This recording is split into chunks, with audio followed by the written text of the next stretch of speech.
No, I mean, I think first go back to the initial premise of your question. They're not coming to me for answers. I redirect them as like, you're coming to me for accompaniment.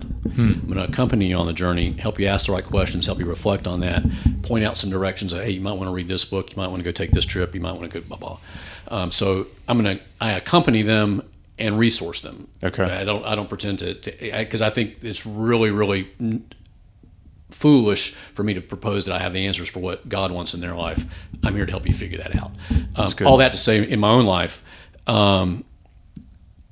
so yeah, I mean, there were multiple answers that you put in there, and it really is all yes. I mean, on the physical side, as I've shared with you in the group that we do at Stone Creek, I realized when I turned 50, I didn't really take as good a care of my. I mean, when I turned 60, I didn't take as good a care of my body in my 50s as I should have. Yep. And I'm paying the price for that. So I've got a regimen that goes alongside that. I'm not a big workout guy, and like I said, but just sort of basic healthy habits. And then on my prayer life, I've got sort of what I've developed kind of as a rule of life in terms of sort of the 4 or 5 components from the daily basis to an annual silent retreat for 3 days to different kinds of things that I include in that. And then for the intellectual life, I try to read at least 50 books a year. Okay. So roughly, on average, 1 a week. Sometimes that's a novel. Sometimes it's a scientific deep dive into like memory, we talked about.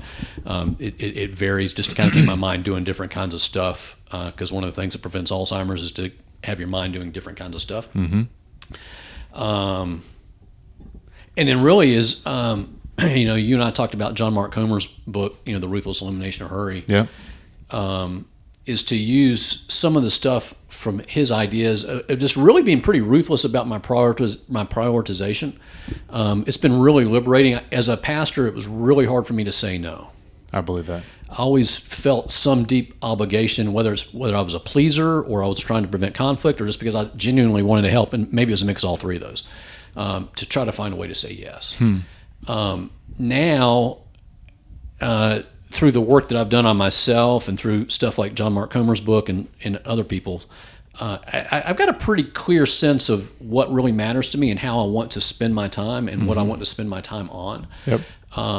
And so that makes it, when you have clarity on that, and you have clarity on priorities, it makes saying no a lot easier. Yep. And so a lot of my staying sharp is relentlessly and ruthlessly clinging to my priorities. Yep. And occasionally reevaluating and making sure, but God's pretty much made that spot on along the way.